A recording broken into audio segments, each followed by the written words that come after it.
சமுத்தித அவருடைய வீடு தாக்கப்பட்டது, அவர் அச்சுறுத்தப்பட்ட விடயம். எனவே இது தொடர்பில் பலரும் தங்களுடைய கண்டனங்களை தெரிவித்துக் கொண்டிருக்கின்றார்கள். எனவே இது உண்மையிலே ஒரு வெள்ளவேன் கலாச்சாரம். இப்போ சமைத்த அவர்களை வெள்ளவேனிலே சென்று அவருடைய வீட்டை தாக்கி அச்சுறுத்திய சில செயல்பாடு ஒரு சுயாதீன ஊடகவியலாளனை, ஒரு சுதந்திரமாக பேசக்கூடிய கருத்துக்களை முன்வைக்கக்கூடிய சிங்கள ஊடகவியலாளர், அவர் அரசு சார்பற்ற ஒரு ஊடகவியலாளர். அப்படியானவர் பல விடயங்களை அரசாங்கம் சார்ந்து வெளியிலே கொண்டு வருகின்றார். ஆனால் அந்த நேரத்திலே சந்தர்ப்பத்திலே நீங்கள் அதை செய்யாமல் ஏன் இப்பொழுது செய்கிறீர்கள்? அரசியல் விளம்பரமா, வியாபாரமா, சுயநலமா? பயங்கரவாத தடை சட்டம் என்றால் இங்கே போராட்டம் இல்லைத்தானே, பயங்கரவாதம் இல்லைத்தானே. பிறகு இந்த பயங்கரவாத சட்டம் சிங்களவருக்கான சட்டம் இல்லை, இது ஒரு சிறுபான்மை சமூகத்துக்கான எதிரான ஒரு சட்டம், எங்களுக்கு எதிராக உருவாக்கப்பட்ட சட்டம். தமிழ் சங்க உறவுகள் அனைவருக்கும் இனிய வணக்கம். தமிழ் சங்கின் மற்றும் ஒரு சங்கின் முழக்கம் நிகழ்ச்சியூடாக உங்களை மீண்டும் சந்திப்பதில் மிக்க மகிழ்ச்சி. சமகால இலங்கை அரசியலை பொறுத்தவரையில் இப்பொழுது மிக முக்கியமான காலகட்டத்தில் இருக்கின்றது. ஏனெனில் ஐக்கிய நாடுகள் மனித உரிமை பேரவையின் 49வது அமர்வு இந்த மாத இறுதியில் ஆரம்பமாகின்றது. எனவே இதில் அடுத்த மாதம், அதாவது மார்ச் மாதம் முதல் பகுதியில் ஐக்கிய நாடுகள் மனித உரிமை ஆணையாளர் மிச்சல் பச்லட் அம்மையார் அவர்கள் இலங்கை தொடர்பிலான ஒரு அறிக்கையை சமர்ப்பிக்க இருக்கின்றார். இந்த அறிக்கையானது மிகவும் ஒரு முக்கியமானதாகவும் அதேவேளை இலங்கையின் அமுல்படுத்த தவறிய பொறுப்புக்கூறல்களை கேள்வி கேட்பதாகவும் அமையும் என எதிர்பார்க்கப்படுகின்றது. எனவே இலங்கைக்கு ஒரு மிகவும் அழுத்தம் தரக்கூடிய ஒரு விடயமாக இந்த ஐக்கிய நாடுகள் மனித உரிமை பேரவையினுடைய அறிக்கை அமையும் என்று எதிர்பார்க்கப்படுகின்றது. மறுபுறத்தே இந்திய பிரதமர் இலங்கைக்கு விஜயம் மேற்கொள்ள உள்ளார் என்பதாகவும் செய்திகள் வெளிவந்து கொண்டிருக்கின்றன. அண்மையில் இலங்கை வெளிவிவகார அமைச்சர் GL பீரிஸ் இந்தியாவுக்கான விஜயம் ஒன்றை மேற்கொண்டிருந்தார். இதன்போது இலங்கையில் இடம்பெறுகின்ற பிம்ஸ்டெக் மாநாட்டில் இந்திய பிரதமரை பங்கேற்குமாறு அவர் அழைப்பு விடுத்ததாக கூறப்படுகின்றது. இந்நிலையில் இந்திய பிரதமர் அடுத்த மாத இறுதியில் இலங்கை வருவார் என்று எதிர்பார்க்கப்படுகின்றது. ஏற்கனவே தமிழ் கட்சிகள் சந்தித்து இந்த 13வது திருத்தத்தை முழுமையாக அவ்வாறே ஆரம்ப நிலையில் இருந்தவாறே அமுல்படுத்துமாறு கோரிக்கை விடுத்து இந்தியாவுக்கு, அதாவது இந்திய பிரதமர் மோடிக்கு ஒரு கூட்டாக ஒரு கடிதம் ஒன்றை அனுப்பியிருக்கின்றனர். எனவே இந்த விடயமும் இந்திய பிரதமருடைய விஜயத்தின் போது முக்கியமாக ஒரு பேசுபொருளாக இருக்கும் என்று எதிர்பார்க்கப்படுகின்றது. அது மட்டுமில்லாமல் தொடர்ச்சியாக சமகாலத்தில் முக்கிய பேசுபொருளாக இருந்து கொண்டிருக்கக்கூடிய இலங்கை இந்திய மீனவர் பிரச்சினை, இந்த விடயம் குறித்தும் இந்திய பிரதமருடன் இலங்கை பேசலாம் என்கின்ற விடயமும் சுட்டிக்காட்டப்படுகின்றது. எனவே இவ்வாறான நிலையில் இது குறித்தெல்லாம் பேசுவதற்காக நாங்கள் இன்று அழைத்திருக்கின்றோம் முன்னாள் வடமாகாண சபை உறுப்பினர், அதே போல டெலிவினுடைய மத்திய குழு உறுப்பினருமான விந்தன் கனகரட்னம் அவர்களை. வணக்கம் பரோதயன். தமிழ் சங்கின், அதாவது யூடியூப் தொலைக்காட்சி ஊடாக சங்கின் முழக்கம் நிகழ்ச்சிக்கு என்னை அழைத்திருக்கின்றீர்கள். உண்மையிலே ஒரு தமிழருடைய பாரம்பரியம், தொன்மை, அந்த இலக்கிய நயனங்களை கொண்ட பெயர்களை உள்ளடக்கிய மிகவும் அழகான சிறப்பான பாரம்பரியம், எங்களுடைய அடையாளங்களை சித்தரிக்கின்ற லோகோக்களை கொண்ட பெயர்களை அடங்கி வந்திருக்கின்றது இந்த முழக்கம். உண்மையிலே தமிழுக்கும் தமிழ் கூறும் நல்ல உலகுக்கும் பெருமை சேர்க்கக்கூடிய ஊடகத்துறையிலே நீங்கள் தொலைக்காட்சியிலே பல தொலைக்காட்சி நிகழ்வுகளிலும் பல தொலைக்காட்சிகளிலும் பிரபல்யமானவர், அச்சு ஊடகத்திலும் ஒரு பிரபல ஊடகவியலாளராக இருந்த நீங்கள், உங்களை போன்றவர்களால் சிறந்த ஊடகவியலாளரால் முன்னெடுக்கப்படுகின்ற இந்த தமிழ் சங்கின் முழக்கம், இந்த நிகழ்வுகள், நான் நினைக்கின்றேன் ஊடக பரப்பிலே இன்று உண்மையிலே சமூக ஊடகங்கள் என்று பார்க்கின்ற பொழுது பலருக்கு அது அருவருப்பாக இருக்கின்றது. ஆனால் சில சமூக ஊடகங்களை பார்க்கின்ற பொழுது அது உண்மையிலே மிகவும் சந்தோஷமாக இருக்கின்றது. அந்த வகையிலே நான் இந்த சங்கின் முழக்கம், அதோடு தமிழ் சங்கு, இந்த பெயரை உள்ளடக்கி உங்களுடைய வழிநடத்தல்களிலே நெறிப்படுத்தலிலே பார்க்கின்ற பொழுது நிச்சயமாக இது ஒரு பக்க சார்பற்ற நடுநிலையான ஊடக தர்மத்தை பேணி காக்கின்ற ஒரு நல்ல ஊடகமாக இது தமிழுக்கும் தமிழ் மண்ணுக்கும் தமிழ் தேசியத்துக்கும் குரல் கொடுக்கின்ற ஒரு முழக்கமாக, சங்காக இது இருக்கும் என்று நான் கருதுகின்றேன். நன்றி ஐயா. அதே போல் இந்த நான் ஆரம்பத்தில் குறிப்பிட்டபடியும் தான் ஐக்கிய நாடுகள் மனித உரிமை பேரவையினுடைய 49வது அமர்வு பிப்ரவரி 28 ஆரம்பிக்கின்றது. எனவே ஏற்கனவே 46-1 தீர்மானம் நிறைவேற்றப்பட்டது. அதில் குறிப்பிடக்கூடிய விடயங்கள் பலவற்றை இலங்கை இன்னும் நிறைவேற்றவில்லை என்கின்ற விடயம் இருக்கின்றது. அது மட்டுமில்லாமல் அண்மைய காலங்களாக இலங்கையில் மனித உரிமைகள் சம்பந்தப்பட்ட விடயங்கள், அதே போல் ஊடகவியலாளர்கள், ஊடக நிறுவனங்கள் அச்சுறுத்தப்படும் விடயங்கள், மக்கள் அச்சுறுத்தப்படுவது, அதே போல் நினைவேந்தல்களை மக்கள் சரியான முறையில் முன்னெடுக்க முடியாமல் இருப்பதாக பல்வேறு மனித உரிமை மீறல்கள் இடம்பெறுவதாக குறிப்பிடப்படுகின்றது. ஒருபுறம் பயங்கரவாத தடை சட்டம், அதை நீக்குமாறு பரவலாக எல்லோரும் வலியுறுத்துகின்ற போதிலும் அது தொடர்பிலான முன்னாயத்தங்களையும் அரசாங்கம் போதிய அளவில் எடுக்கவில்லை. எனவே அந்த விடயத்தை நாங்கள் பின்னர் பேசினாலும் இப்பொழுது இந்த 49வது அமர்வில் அம்மையார் மிஷல் பாச்லெட் முன்வைக்க உள்ள அந்த அறிக்கையானது இலங்கைக்கு இந்த விடயமானது எவ்வளவு தூரம் பரதூரமாக இருக்கும் அல்லது இலங்கை எவ்வளவு தூரம் நெருக்கடிக்கு உள்ளாகும் என நீங்கள் நினைக்கின்றீர்கள்? கடந்த 10 வருடங்களாக ஐநா மனித உரிமை பேரவையிலே இந்த பிரேரணைகள் இலங்கை தொடர்பாக முன்வைக்கப்பட்டு கொண்டு வருகின்றது. 30 ஒன்று, 34 ஒன்று, 40 ஒன்று, 46 ஒன்று, இப்பொழுது 41 என இப்படியாக படிப்படியாக பல பிரேரணைகளை இலங்கைக்கு எதிராக ஐநா மனித உரிமை பேரவை மாறி மாறி நிறைவேற்றி கொண்டு வருகின்றது. ஆனால் நிறைவேற்றப்பட்ட விடயங்களிலே ஒரு சந்தர்ப்பத்திலே இணை பிரேரணையாக, இணை அனுசரணையாக 31 ஏற்றுக்கொள்ளப்பட்டது. அதுக்கு இலங்கை அரசாங்கத்தினுடைய வெளிவிவகார அமைச்சும் இலங்கை அரசாங்கமும் அதுக்கு ஒத்துழைத்திருந்தது. அதற்கு பிற்பாடு அந்த வகைபாகங்களிலே பொறுப்பு கூறல் விடயங்களிலே இருந்து நழுவி போகின்ற சந்தர்ப்பத்திலே மீண்டும் இந்த அரசாங்கத்துக்கு இலங்கைக்கு எதிரான பல பிரேரணைகள் வந்தது. ஆனால் பல சந்தர்ப்பத்திலே ஐக்கிய நாடுகள் மனித உரிமை பேரவையையும் அந்த பேரவைகளை இணை அனுசரணை வழங்கி கொண்டிருக்கக்கூடிய அல்லது இந்த பிரேரணையை முன்னெடுத்து கொண்டிருக்கின்ற நாடுகளையும் தொடர்ச்சியாக இந்த அரசாங்கம் ஏமாற்றி கொண்டுதான் இதுவரைக்கும் வந்திருக்கின்றது. இந்த ஏமாற்றத்தினால் பாதிக்கப்பட்ட தரப்பாக இருக்கக்கூடிய தமிழர் தரப்பு கான ஒரு நீதி நிலைநாட்டப்படாமல் அது இழுபட்ட ஒரு விடயமாக தொடர்ச்சியாக இருக்கின்ற இந்த சந்தர்ப்பத்திலே 49 தீர்மானம் இப்பொழுது வருகின்றது. ஆனால் எங்களுக்கு எல்லாருக்கும் ஒரு எதிர்பார்ப்பு இருக்கின்றது. இந்த 49வது இந்த தீர்மானத்திலே எங்களுக்கு ஒரு காட்டமான சாதகமான ஒரு அறிக்கையாக வரும். இலங்கை அரசாங்கத்துக்கு அது பெரும் சிக்கலை கொடுக்கும். எங்களுக்கு அதன் ஊடாக நன்மைகள் வரும் இந்த தீர்மானத்தின் ஊடாக என்ற ஒரு எதிர்பார்ப்பு எல்லோர் மத்தியிலுமே இருக்கின்றது. ஆனால் இதே எதிர்பார்ப்பு கடந்த 46 ஒன்றிலும் இருந்தது. மிச்சிலேட் அம்மையார் அவர்கள் ஒரு அறிக்கையை வாசித்திருந்தார் முதல் 46 ஒன்றிலே. ஆனால் அது பிறகு நீத்தி போக செய்து அது ஒரு மென்மையான அறிக்கையாக பின்பு வந்து எங்களுக்கு ஒரு ஏமாற்றத்தை தந்தது. இப்பொழுதும் ஒரு காட்டமான அறிக்கை முன்வைக்கப்படும் என்று சொல்லப்படுகின்றது. நீங்கள் குறிப்பிட்டது போல இங்கே மனித உரிமை மீறல் விடயங்கள் தொடர்ச்சியாக நடைபெற்று கொண்டிருக்கின்றது. அஞ்சலிக்கும் உரிமைகள் மறுக்கப்பட்டு கொண்டிருக்கின்றது. காணாமற் போனோர்கள் விடயத்துக்கு ஒரு தீர்வு காண முடியாமல் இருக்கின்றது. அரசியல் கைதிகளுக்கு ஒரு பொது மன்னிப்பு இல்லாமல் இருக்கின்றது.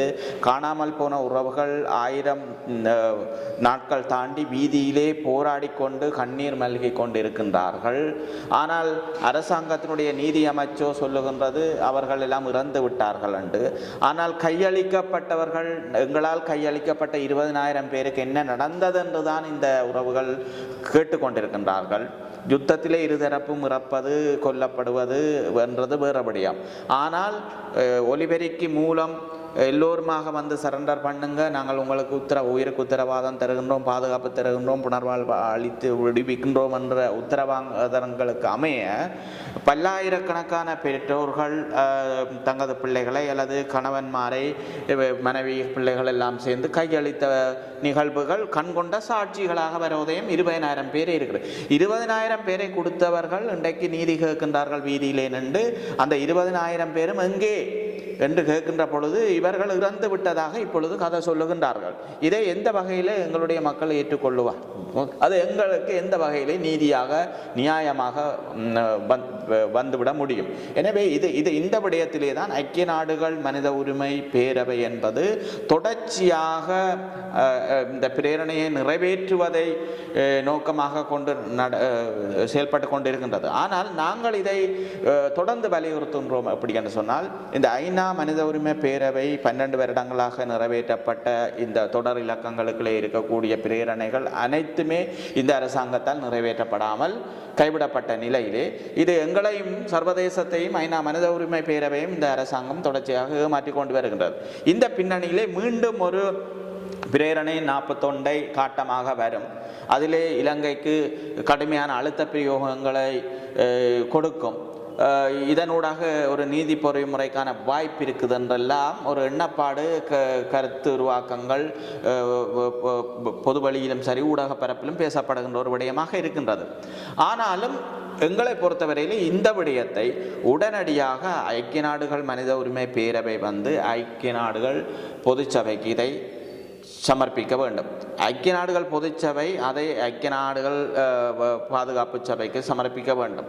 அதனூடாக பாதுகாப்பு சபை ஊடாக இது சர்வதேச குற்றவியல் நீதிமன்றத்திலே இந்த விவகாரங்களை பாரப்படுத்தி ஐசிசி இன்டர்நேஷனல் கிரிமினல் கோர்ட்டிலே இதை பாரப்படுத்த வேண்டும் என்றதுதான் மேற்கொண்டு இதுகளை நகர்த்த வேண்டுமே வழிய தொடர்ந்து ஐநா மனித உரிமை பேரவையிலே இதைகளை வைத்திருப்பதால் இந்த அரசாங்கம் தொடர்ந்து அதை ஏமாற்றி கொண்டுதான் இருக்கின்றது. எனவே நம்பிக்கை இழந்தவர்களாக தமிழர்கள் பாதிக்கப்பட்டவர்கள் இருக்கின்றார்கள். இந்த பொறுப்பு கூறல் நல்லிணக்கம் என்ற விடயங்களிலே ஒரு அங்குலம் கூட இந்த அரசாங்கம் நகரவில்லை. மாறாக யுத்த குற்றம் இழைத்தவர்களுக்கெல்லாம் பொது மன்னிப்பு கொடுத்து விடுகின்றார்கள். இன்றைக்கு உங்களுக்கு தெரியும், கொழும்பிலே 11 இளைஞர்களை கடத்தின வசந்த கர்ணங்கொட வசதியான இளைஞர்களை கடத்தினார்கள். கப்பங்கோரி கப்பத்தை பெற்றுவிட்டு அந்த இளைஞர்களை படுகொலை செய்தவர். அதே மாதிரி திருவோணமலையில் 5 மாணவர்கள் கொலை செய்யப்பட்டார்கள். இன்றைக்கு யோசப்பர்ராசிங்கம் ஐயாவினுடைய படுகொலை, ரவிராஜின் படுகொலை, இன்னும் எத்தனையோ ஊடகவியலாளற்ற படுகொலை. இன்றைக்கு தெரியும், லசந்த விக்ரமதுங்கா இருக்கலாம், சிவாராமாக இருக்கலாம், அல்லது நடேசனாக இருக்கலாம், சுகிருதராஜனாக இருக்கலாம், இன்னும் எத்தனையோ தமிழ் ஊடகவியலாளர், சிங்கள ஊடகவியல் கூட இப்படி பல ஊடகவியலாளர் கடத்தப்பட்டிருக்கிறார்கள்.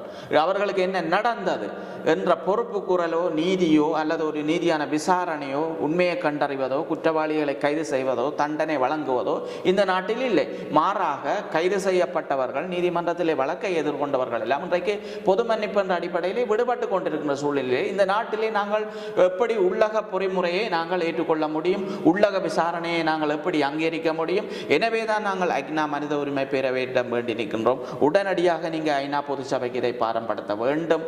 இந்த மாறி மாறி இந்த பிரேரணைகளை நிறைவேற்றி இவர்களுக்கு கொடுப்பதால் அவற்றை கண்டுகொள்ள போவதில்லை என்பதுதான் எங்களுடைய நிலைப்பாடு இந்த வரப்போகின்ற பிரேரணை அல்லது அவர்களுடைய அறிக்கை தொடர்பாக.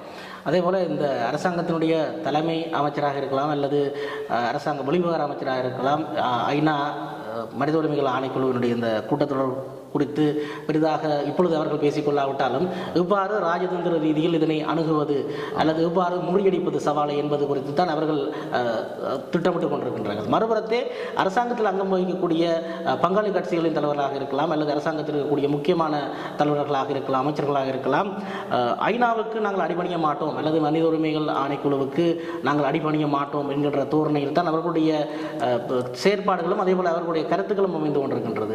இந்த ரீதியில் இந்த மக்கள் போராட்டங்களில் ஈடுபட்டு கொண்டிருக்கக்கூடிய, அது காணாமல் போன உறவுகளுடைய உறவினராக இருக்கலாம் அல்லது காணி மீட்புக்காக போராடி கொண்டிருப்பவர்களாக இருக்கலாம், எல்லோருமே தங்களுடைய இறுதி தீர்வாக ஐநாவைத்தான் இப்பொழுது வரை நம்பிக்கை கொண்டிருக்கின்றார்கள். எனவே இவ்வளவு தூரத்துக்கு நாங்கள் தொடர்ச்சியாக நம்பிக்கை வைக்க முடியும்?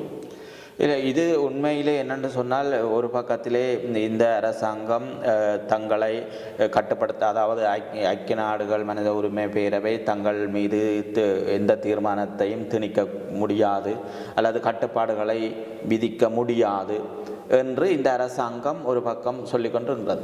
இன்னொரு பக்கத்தால் இந்த வெளிவிவகார அமைச்சும் இலங்கை அரசாங்கத்திலே இருக்கக்கூடிய ராஜதந்திரிகள் தூதராலய மட்டங்களிலே இருக்கக்கூடியவர்கள் ஜெனீவாக்கு சென்று இதை நீத்து போக செய்கின்றதற்கான உள்ளக சந்திப்புகளை மேற்கொள்வதற்கான இன்னொரு நகர்வலும் ரகசியமாக முன்னெடுக்கப்படுகின்றது.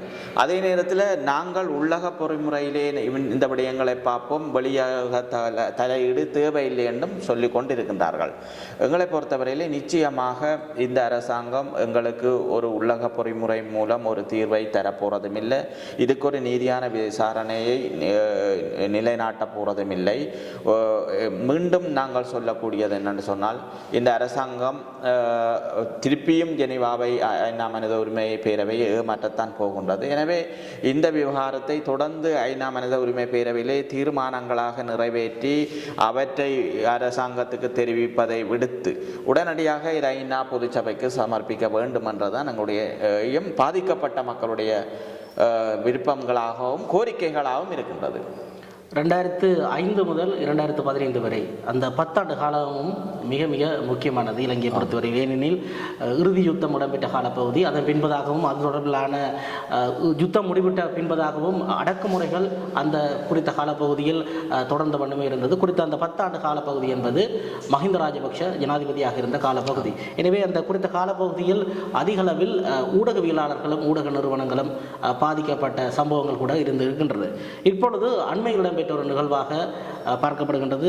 சிங்கள ஊடகத்தினுடைய பிரபலியமான ஊடகவியலாளர் சமுத்தித அவருடைய வீடு தாக்கப்பட்டது, அவர் அச்சுறுத்தப்பட்ட விடயம். எனவே இது தொடர்பில் பலரும் தங்களுடைய கண்டனங்களை தெரிவித்துக் கொண்டிருக்கின்றார்கள். எனவே மீண்டும் ஒரு அச்ச நிலைமைக்கு ஊடகங்களும் ஊடகவியலாளர்களும் செல்கின்ற நிலைமை ஏற்பட்டிருக்கின்றது என்பதைத்தான் பலருடைய கூற்றிலிருந்தும் காணக்கூடியதாக இருக்கின்றது. எனவே இந்த அச்சுறுத்தலை நீங்கள் எப்படி பார்க்கின்றீர்கள்? இது உண்மையிலே ஒரு வெள்ள பேன் கலாச்சாரம். இப்போ சமைத்த அவர்களை வெள்ளை வேனிலே சென்று அவருடைய வீட்டை தாக்கி அச்சுறுத்திய சில செயல்பாடு ஒரு சுயாதீன ஊடகவியலாளனை, ஒரு சுதந்திரமாக பேசக்கூடிய கருத்துக்களை முன்வைக்கக்கூடிய சிங்கள ஊடகவியலாளர், அவர் அரசு சார்பற்ற ஒரு ஊடகவியலாளர். அப்படியானவர் பல விடயங்களை அரசாங்கம் சார்ந்து வெளியிலே கொண்டு வருகின்றார். ஆனால் அதை அவர் தொடர்ந்து செய்து கொண்டு வருகின்றதனுடைய எதிரொலியாக அவரை அச்சுறுத்த வேண்டும், அவருக்கு ஏதாவது பிரச்சனை கொடுக்க வேண்டும் என்ற நோக்கத்தோடு மீண்டும் வெள்ளைவானை அனுப்பித்தான் இந்த அச்சுறுத்தல் நிகழ்வு நடைபெற்றிருக்கின்றது. அதே மாதிரி அம்பாறையிலே பார்த்தீர்கள் என்றால் இலங்கை தமிழ் இளைஞர் அணி செயலாளருடைய அவரை கடத்த முற்பட்ட நிகழ்வு. அப்போ இது என்னென்று சொன்னால், அப்போ இந்த அதாவது அரசாங்கத்துக்கு எதிராக குரல் கொடுப்பவர்கள் எல்லாம் பயங்கரவாதியாக சித்தரிக்கப்படுகின்றார்கள், அல்லது இந்த நாட்டுக்கு எதிரானவர்கள் விரோதமானவர்களாக பார்க்கப்படுகின்றார்கள். இவர்களை இரும்பு கரங்கொண்டு ஒரு அடக்குமுறைகளே வைத்திருக்க வேண்டும், அல்லது அவர்களை அடக்குமுறை ஊடாக அவருடைய குரல்களை நசுக்க வேண்டும், ஊடகத்துறையை முடக்க வேண்டும் என்ற ஒரு ஊடகத்துக்கு எதிராக விடுக்கப்பட்ட ஒரு அச்சுறுத்தல் விடயம் இது. ஆனால் இந்த மோசம் நீங்கள் குறிப்பிட்டது போல 2005 10 வருஷம் ஆட்சி புரிந்த காலத்திலே அவர்கள் எத்தனை கடத்தல்களை, எத்தனை காணாமல் போன விடயங்களை, எத்தனை ஊடகங்களை அடித்து நொறுக்கி, எத்தனை ஊடகவியலாளரை சுட்டு கொன்று, எத்தனை ஊடகவியலாளரை கைது செய்து கடத்தி எல்லாமே செய்திருக்கின்றார்கள். ஆனால் அதன் தொடர்ச்சியாக அதே அரசாங்கம் இன்றைக்கு இதை செய்து கொண்டு இருக்கின்றது.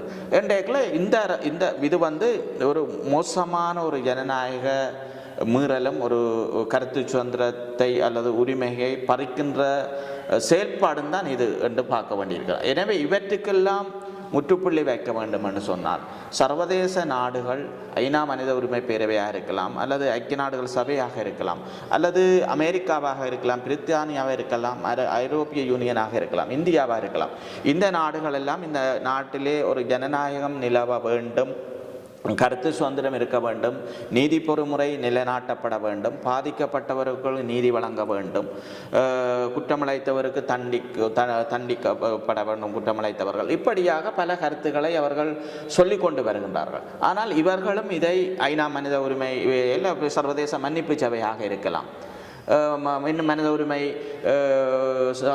சங்கங்களாக சமூகங்களாக இருக்கலாம். எல்லோருமே வந்து இது அந்த அந்த அரசாங்கத்தினுடைய இந்த தொடர்ச்சியான செயல்பாடுகளை அவர்கள் காட்டமாக இதை பார்த்து கண்டித்து இவற்றை நிறுத்துவதற்கான வழிமுறைகளை பொறிமுறைகளை செய்வதென்றால் இலங்கை அரசாங்கம் மீது ஏதாவது தடைகளை விதிக்க வேண்டும். இப்போ உங்களுக்கு பார்த்தீங்களா GSP+, அதாவது இந்த ஏற்றுமதி வரி சலுகை, சர்வதேச நாணய நிதியத்திடம் இவர்கள் கடன் பெறுகிறார்கள் என்று சொன்னால் ஏற்றுமதி வரி சலுகையை ரத்து செய்ய வேண்டும் என்று எதிர்பார்க்கிறார்கள் என்று சொன்னால், ஆனால் இதுக்கு சர்வதேச நாணய நிதியத்தை அமெரிக்கா, பிரித்தானியா, ஐரோப்பிய நாடுகள் அவர்களெல்லாம் கையாளுகின்றார்கள்.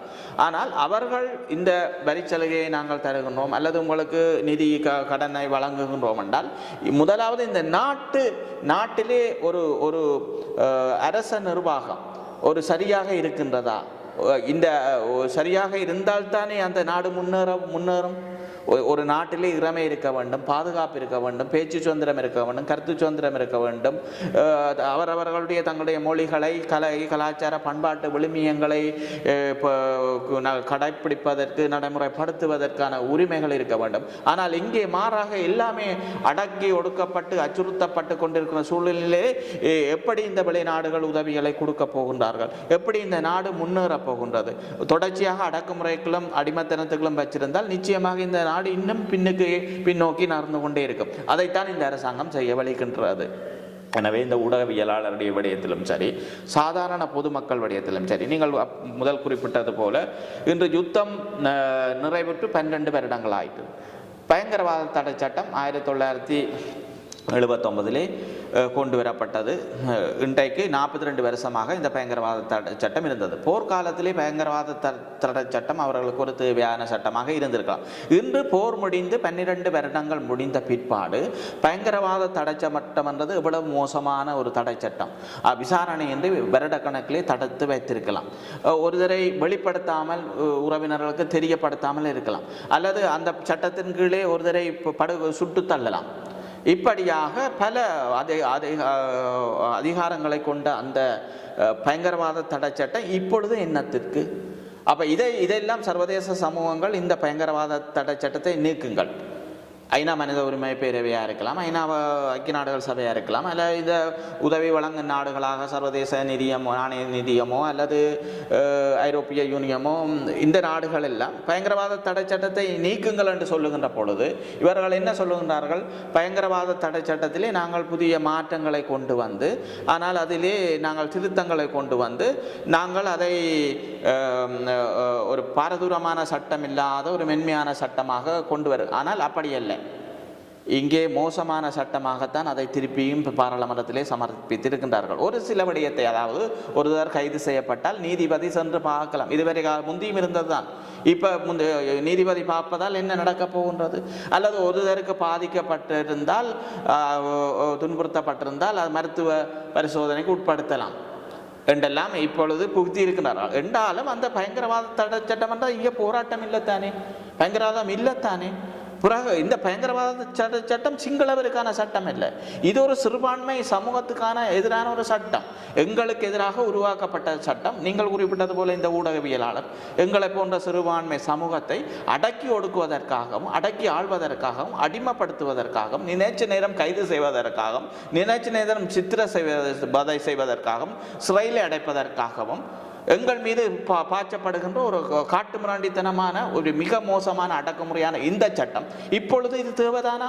நாங்கள் கடைசி வரையும் ஏற்றுக்கொள்ள முடியாது. இந்த சர்வதேச சமூகமாக இருக்கலாம் அல்லது உள்நாட்டிலே மனித உரிமையாளர்களை விரும்புகிறவர்களாக இருக்கலாம். இன்றைக்கு சந்திரிகா கூட கையொப்பம் வச்சிருக்கிறார். இன்றைக்கு தமிழரசு கட்சியால் போகிற ஒவ்வொரு இது கையொப்பம் பெற்றுக்கொண்டிருக்கிறார்கள். எத்தனையோ சமய பெரியார்கள், இன்றைக்கு பௌத்த துறவிகள், இன்றைக்கு கத்தோலிக்க ஆயர்கள், குருமார்கள், இந்து குருமார்கள், அதை விட முன்னாள் அரச தலைவர் சந்திரிகா கூட நேற்றைய தினம் கையொப்பம் வைக்கிறார் இந்த சட்டம் வேண்டாம் என்று. அப்ப இப்படியெல்லாம் இருக்கின்ற ஒரு சூழ்நிலையில உங்களுக்கு ஏன் இந்த சட்டம் இப்பொழுது தேவைப்படுது? அடக்கி ஒடுக்க போறீங்க. அந்த சட்டத்தை வச்சுதான் நீங்கள் எல்லாத்தையும் சாதிக்க வலிக்கிறீர்கள். அது அடக்குமுறை ஆட்சி. அப்ப அடக்குமுறை ஆட்சி தான் இந்த ஊடக பரப்புக்கு எதிராக திணிக்கப்படுகின்றது, சிறுபான்மை சமூகங்களுக்கு எதிராக கட்டவிழ்த்த படுகின்றது. எனவே இந்த சட்டத்தை நீக்குவதற்கு உடனடியாக இந்த இந்தியாவும் சரி, ஐரோப்பிய சமூகமோ அல்ல ஐநா மனித உரிமை பேரவையோ இதை உடனடியாக நீக்க வேண்டும் என்று கோர வேண்டும். அப்படி இல்லை என்று சொன்னால் இவர்கள் மீது பொருளாதார தடை விதிக்க வேண்டும். இவர்களுக்கு ஜிஎஸ்பி பிளஸ் ஏற்றுமதி வரி சலுகை வழங்கக்கூடாது. சர்வதேச நாணய நிதியம் நிதி உதவி வழங்கக்கூடாது. ஏனென்று சொன்னால் உங்களுடைய ஆட்சி ஒரு காட்டாட்சி, ஒரு ஜனநாயக ரீதியான ஆட்சி இல்லை. இந்த நாட்டிலே சொந்த மண்ணிலே சொந்த நாட்டிலே அதே மக்களை நீங்கள் அடக்கி ஆளுகிறீர்கள், ஒடுக்கின்றீர்கள். அந்த மக்களுக்கு எதிராக இந்த சட்டங்களை கட்டவிழ்த்து விடுகின்றீர்கள். உங்களுக்கு நாங்கள் இதை தரமாட்டோம் என்று நீங்கள் சமாதானத்தை விரும்புகிற நீங்கள், மனித உரிமையை விரும்புகின்ற நீங்கள், இந்த நாடு அபிவிருத்தி அடைய வேண்டும், இந்த நாட்டிலே ஒரு எல்லோரும் ஏற்றுக்கொள்ளக்கூடிய சர்வதேச நியமனங்களுக்கு ஏற்ற மாதிரியான ஒரு சட்ட முறைமை இங்கே உருவாக்கப்பட வேண்டும். அந்த சட்டத்தினூடாக எல்லோருக்கும் அது பாதுகாப்பான சட்டமாக இருக்கணும் என்று விரும்புகிற நாடுகள் எப்படி நீங்கள் இந்த பூச்சாண்டி விளையாட்டுக்கு மாற்றம் கொண்டு வரோம், திருத்தம் கொண்டு வரோம் என்று பாராளுமன்றத்திலே சமர்ப்பித்த சட்டத்தை எப்படி இந்த வெளிநாடுகள் ஏற்றுக்கொள்ள போகுது? எனவே அதுக்கு அனுமதிக்க முடியாது. அதுதான் இந்த போராட்டம். இன்றைக்கு கையொப்ப போராட்டம், நாளைக்கு கிளிநொச்சியிலே போராட்டம், இது தொடர் போராட்டமாக இருக்கின்றது. யுத்தம் நடந்தும் இந்த மண்ணிலே பாருங்கள் வாழ முடியாமல் இருக்கின்றது. வருவதேன் இன்றைக்கு சிங்கள குடியேற்றங்கள் வந்து கொண்டே இருக்கின்றது, பௌத்தமயமாக்கல் நடந்து கொண்டே இருக்கின்றது, எங்களுடைய குடிப்பெரம்பலை மாற்றியமைப்பதற்கான வேலை திட்டங்கள் நடந்து கொண்டு இருக்கின்றது. வடகிழக்கு எங்களுடைய மரபு வழி தாயகம், நாங்கள் பூர்வீகமாக வாழ்ந்த பரம்பரை, எங்களுக்கு ஒரு பாரம்பரியம் இருக்கிறது, மரபு இருக்கின்றது. இன்றைக்கு 3 ராஜ்யம், கண்டி, கோட்டை, யாழ்ப்பாணம், எங்களுடைய ராஜ்யம் அண்டாசபுரம் வரைக்கும் இருந்தது. ஒல்லாந்தர ஆட்சியிலும் சரி, போர்த்துகேயர் ஆட்சியிலும் சரி, ஆங்கிலேயர் ஆட்சியிலும் சரி, நாங்கள் போராடினாங்கள். எங்களுக்கும் எத்தனையோ மன்னர்கள் இருந்தார்கள். சங்கிலி மன்னன் இருந்தார், கடைசி சங்கிலி குமாரன் இருந்தார், மன்னாரிலே பூராஜா பண்டாரம் இருந்தார், திருவோணமலையிலே குலக்கோட்டன் இருந்தார், அண்டாபுரத்திலே எல்லாளன் இருந்தார், வன்னியிலே பண்டாரவன்னியன் இருந்தார். இப்படியாக எத்தனை வெடியரசன், இப்படியாக எத்தனை மன்னர்களையும் குறுநிலை மன்னர்களையும் கொண்டு எங்களுடைய ராஜ்யத்தை ஆண்டவர்கள் நாங்கள். அதுக்கு முதல் நாங்கள் எங்களுடைய வரலாற்றை பார்த்தா விஜயனுக்கு முன்பு வந்த வம்சம் நாங்கள், ஆதி திராவிடர் நாங்கள். இந்த மண்ணுக்கு குவேனியினுடைய ஆட்சியில் இருந்தது. எப்படி வந்தார்கள்? வட இந்தியாவிலே அடித்து விரட்டப்பட்டு வந்த விஜயன் எப்படி இந்த இலங்கையை கைப்பற்றி எங்களை எப்படி ஆண்டு கொண்டார் என்ற வரலாற்றை நாங்கள் மீட்டு பார்க்கிறோம் சொன்னால், இந்த மண்ணுக்கு பூர்வீக குடி நாங்கள், முதல் குடி நாங்கள், முதல் மொழி நாங்கள், முதல் சமயமே நாங்கள். அப்படியான எங்களுடைய சொந்த மண்ணிலே எங்களை அடிமையாக்கி இன்றைக்கு எங்களுடைய தாயக இது ஏற்றுக்கொள்ளப்பட்டது, இந்திய இலங்கை ஒப்பந்தத்திலே ஏற்றுக்கொள்ளப்பட்டது. இன்றைக்கு எத்தனையோ ஒப்பந்தம், பண்டா செல்வா ஒப்பந்தமாக இருக்கலாம், டட்டி செல்வா ஒப்பந்தமாக இருக்கலாம், இலங்கை இந்திய ஒப்பந்தங்களாக இருக்கலாம், அல்லது பாராளுமன்ற தெரிவு குழுக்களால் உள்ளடக்கப்பட்ட தீர்வு திட்ட வரைவுகளிலே, அல்லது ஜெனீவா பிரகடனமாக இருக்கலாம், அல்லது ஒஸ்லோ பிரகடனமாக இருக்கலாம், எல்லா விடுதலை புலிகளுடைய பேச்சுவார்த்தையாக இருக்கலாம். எல்லா பேச்சுவார்த்தைகளிலும் எல்லா ஒப்பந்தங்களிலுமே இவை ஏற்றுக்கொள்ளப்பட்டிருக்கிறது. வடகிழக்கு தமிழருடைய மரபு வழி தாயகம், பூர்வீக தாயம். அப்ப இதிலே நீங்கள் மாற்றியமைக்கிறதுக்கான முயற்சியை செய்கின்றீர்கள். இந்த இடத்திலே பௌத்தத்தை திட்டமிட்டு திணிக்கிறீர்கள், பௌத்த சிங்கள குடியேற்றத்தை கொண்டு வாரீர்கள். அப்ப எங்களை நீங்கள் இதில் 2ஆம் பிரஜையாக உருவாக்குவதற்கும் எங்களை இந்த மண்ணிலே அடிமைப்படுத்துவதற்கான வேலை திட்டத்தை பட்டு மோசமாக யுத்த காலத்தை விட இன்றைக்கு இந்த அரசாங்கம் மோசமான ஒரு மனித உரிமை மீறலையும் ஒரு மிக கடுமையான ஒரு எங்களை அடக்குகின்ற ஒரு சட்டத்தையும் கட்டவிழ்த்து விட்டு இந்த சந்தர்ப்பத்திலே இந்த ஐரோப்பிய நாடாக இருக்கலாம், எந்த நாடோ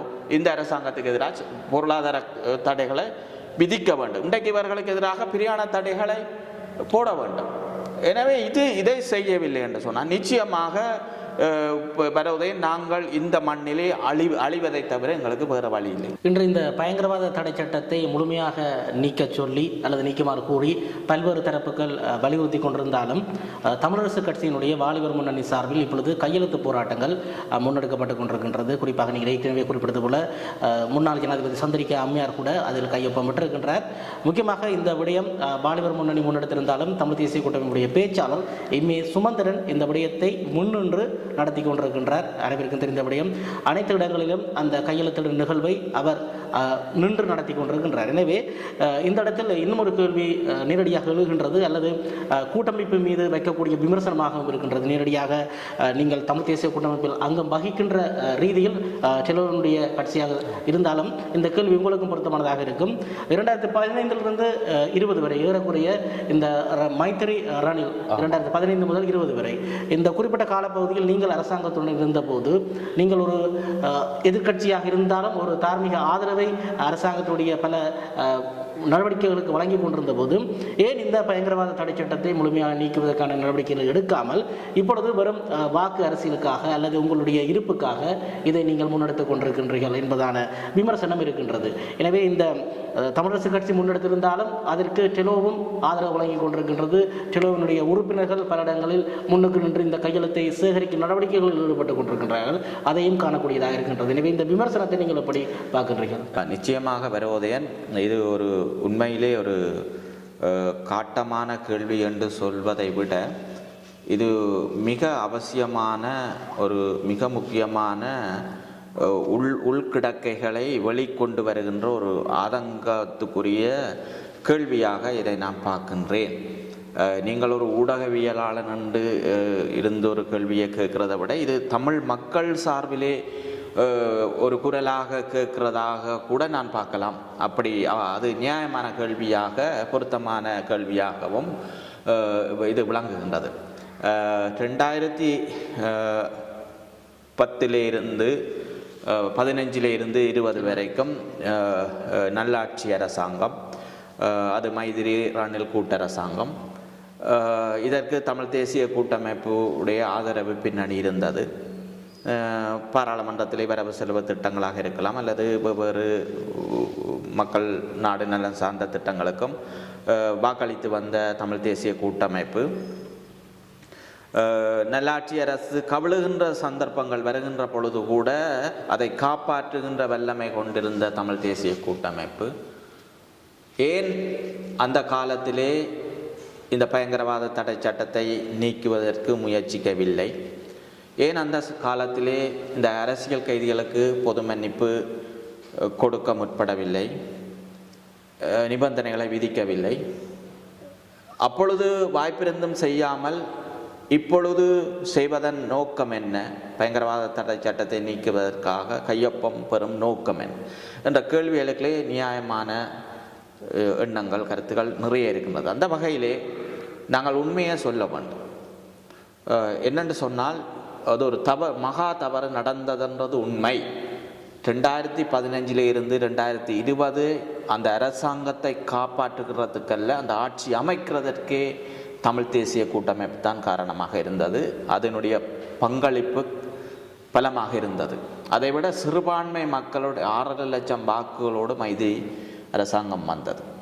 அந்த ஆட்சியினுடைய தலைவிதியை நிர்ணயிக்கின்ற சக்தியாக நாங்கள் இருந்த பொழுது நீங்கள் குறிப்பிட்டது போல நிச்சயமாக இந்த பயங்கரவாத தடை சட்டத்தை நீக்கு என்று அன்றைக்கு ஒரு போட்டிருந்தால் அல்லது உனக்கு சப்போர்ட் பண்ண மாட்டேன் என்று சொல்லியிருந்தால் அவர் அதை நீக்கிறதுக்கான வாய்ப்புகள் நிறையவே இருந்தது. இன்றும் அரசியல் கைதிகளை விடுதலை செய்ய சொல்லி நாங்கள் போராடி கொண்டிருக்கின்ற சந்தர்ப்பத்திலே அந்த நேரத்திலே இந்த அரசியல் கைதிகளுக்கு பொது மன்னிப்பை கொடுத்து வழியிலே விடுங்கள் என்று கேட்டால் விடுவதற்கு ஜனாதிபதிக்கு நிறைவேற்று அதிகாரம் இருந்தது. ஆனால் அந்த நேரத்திலே சந்தர்ப்பத்திலே நீங்கள் அதை செய்யாமல் ஏன் இப்பொழுது செய்கிறீர்கள்? அரசியல் விளம்பரமா, வியாபாரமா, சுயநலமா என்று கேள்வி உங்களுக்கு மட்டுமில்லை, உங்களுக்கு பின்னால் இருக்கிற ஆயிரம் மக்கள் மனதிலே இருக்கக்கூடிய நியாயமான கேள்வி. ஆனால் உண்மையாக நாங்கள் இதிலே பேச வேண்டும். இது அப்பொழுது சில தவறுகள் நடந்திருக்கின்றது வருவதேன், அது தவறு, மன்னிக்கப்பட முடியாத தவறு.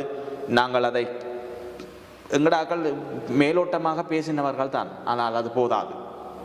சந்தர்ப்பங்கள் இருந்தது, வாய்ப்புகள் இருந்தது, எங்களுக்கான அதிகாரம் இருந்தது. அந்த சந்தர்ப்பத்திலே அந்த சட்டத்தை நீக்கிறதுக்கு எங்கடாக்கள் முயற்சி சேர்க்கணும். இந்த அப்பாவி அரசியல் கைதிகள் 25 வருடங்கள் கடந்து இன்றைக்கு சிறையிலே வாடுவதற்கு அவர்களுக்கு பொது மன்னிப்பு கொடுக்குறதுக்கு எங்கடாக்கள் செய்திருக்க வேணும். செய்யவில்லை. அது நான் தமிழ் தேசிய கூட்டமைப்பாக இருந்தாலும் சரி, அந்த கட்சிகளே பங்காளியாக இருந்தாலும் நாங்கள் செய்தது மகா தவறு, அது பிழை.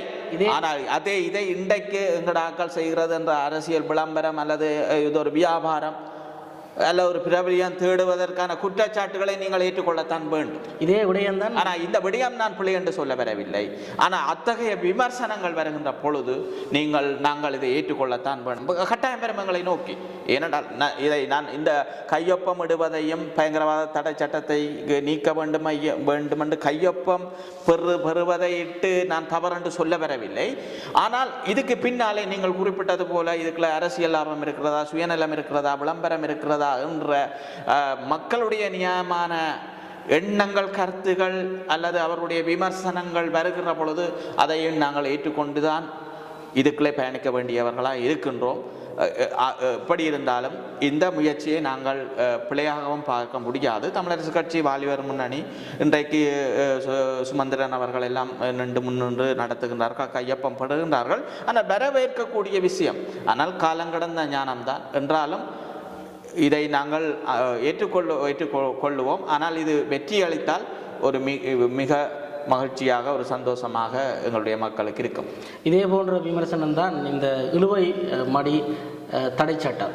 அந்த விடயம் கூட நாடாளுமன்றத்தில் கொண்டு வரப்பட்டது பின்பதாக அதை அமுல்படுத்த தவறியதும் இந்த நல்லாட்சி அரசாங்கம் என்று கூறப்படுகின்ற அரசாங்க காலத்தில் குறிப்பாக தமிழ் தேசிய கூட்டமைப்பு சார்ந்த விமர்சனங்கள் இருக்கின்றது. ஏனெனில் அதுவும் ஒரு அரசியலுக்காக, தேர்தல் அரசியலுக்காக அந்த சட்டத்தை முழுமையாக நடைமுறைப்படுத்தாமல் விட்டதும் தமிழ் தேசிய கூட்டமைப்பு தான் என்கின்ற விமர்சனம் இருக்கின்றது. ஆனால் இன்று மீனவர்களுடைய போராட்ட களங்களுக்கு சென்று வீரவசனம் பேசுவதும் அல்லது அவர்களுக்கு அவர்களை பின்புலமாக இருந்து உசுப்பேட்டி விடுவதுமான நிகழ்வுகளையும் சில தமிழ் கட்சிகள் முன்னெடுத்துக் கொண்டுதான் இருக்கின்றது. எனவே இந்த இலங்கை இந்திய மீனவர் பிரச்சனையில், குறிப்பாக வடபகுதி மீனவர்கள் பிரச்சனையில் எந்த ஒரு தமிழ் கட்சியும் ஒரு இதய சுத்தியுடன் செய்யப்படுவதாக தெரியவில்லை போல் படுகின்றது. உங்களுடைய கருத்து என்னவாக? குறிப்பாக இன்று நேற்றில் இந்த இந்திய மீனவர்களுடைய இழுவை படகு விவகாரம் என்பது இது கிட்டத்தட்ட பல 100 வருடங்கள் என்று சூட சொல்லலாம், நூற்றுக்கணக்கான வருடங்களாக நடைபெறும். இந்த இந்திய எல்லை மீறிய படகுகள் இலங்கையை நோக்கி நகர்ந்த காலங்களிலே, கடந்த காலத்திலே இலங்கை கடற்படையினரே கிட்டத்தட்ட இந்திய மீனவர்கள் 600 பேரை கடலிலே வைத்து சுட்டு கொண்டிருக்கிறார்கள். இது குறிப்பாக தனுஷ்கோடி, தங்கச்சிமடம், பிறப்பமலை, சூச்சிப்புளி, ராமநாடு, ராமேஸ்வரம், தூத்துக்குடி, வேதானியம், வேதாள, நாகப்பட்டினம், வில்லூண்டி, இப்படியாக இந்த கரையோரம், தமிழ்நாட்டில் இருக்கக்கூடிய கரையோரத்தில் இருக்கக்கூடிய மீனவர்கள் 10 லட்சம் பேர் கச்சதீவை தாண்டி நெடுந்தீவுக்களும் பருத்தித்துறைகளும் தலைமன்னாருக்களும் எல்லா இடமுமே வந்து எல்லை தாண்டி தடை செய்யப்பட்ட உபகரணங்கள், அதாவது அந்த பொட்டம் ரோலர் சிஸ்டத்தை கொண்டு வந்து கடலிலே 3 முழம் சேறு கிளறி கடல் பாசிகள் பூண்டுகள் அவற்றையும் அழித்து பாறைகளையும் அழித்து அதாவது குஞ்சு மீன்களையும் அப்படியே மடிகளே பெருந்தொகையாக அள்ளி எல்லாம் இறந்த பின்பு நல்ல மீன்களை தேர்வு செய்துவிட்டு மீதிய கடலிலே வீசிவிட்டு பவளப்பாறையும் அதை மீன் குஞ்சுகள் இனப்பெருக்கம் செய்கின்ற பவளப்பாறையும் அழைச்சு அந்த பூண்டுகளையும் அழைச்சு சேறுகளறி சங்கிலியை பூட்டி அடிக்கிறாங்க. அப்போ இது ஒரு மோசமான தொழில் முறைமை. ஆனால் இந்த முறைமை இலங்கையிலே தடை செய்யப்பட்ட முறைமை. நீங்கள் குறிப்பிட்டது போல நல்லாட்சி அரசாங்கத்திலே சுமந்திரன் அவர்கள் தனிநபர் பிரேரணையாக பாராளுமன்றத்திலே இந்த பிரேரணை கொண்டு வந்து நிறைவேற்றியிருந்தார். இந்த எல்லை மீறி வரும் படகுகளை கைது செய்ய வேண்டும், அவர்களை படகை பறிமுதல் செய்ய வேண்டும். அதைவிட எல்லை மீறி வருகின்ற மீனவர்களுக்கு 2 வருட கடூழிய சிறை தண்டனையும் வழங்க வேண்டும் என்ற சட்டம் பாராளுமன்றத்திலே நிறைவேற்றப்பட்டு இப்பொழுதும் இருக்கின்றது. ஆனால் அது அப்பொழுதும் நடைமுறைப்படுத்தவில்லை, இப்பொழுதும் நடைமுறைப்படுத்தப்படவில்லை. ஆனாலும் மீனவர்கள் எல்லை தாண்டி வந்து கொண்டிருக்கின்றார்கள், எங்களுடைய மீனவர்கள் பாதிக்கப்பட்டு கொண்டிருக்கிறார்கள். ஆனால் இதிலே பார்த்தீங்கள் என்ற வரவதை நீங்கள் குறிப்பிட்டது போல சட்டம் ஒன்று இருக்கிறது. அந்த சட்டத்தை கையாளுவதற்கான அதிகாரம் வழங்கப்பட்டிருக்கின்றது. கடற்படை இருக்கின்றது, சுற்றி வளைச்சு கடற்படை இருக்கின்றது, கடற்தொழில் நீரியல் வள திணைக்களம் இருக்கின்றது, கடற்தொழிலுக்கென்ற ஒரு அமைச்சே இருக்கின்றது.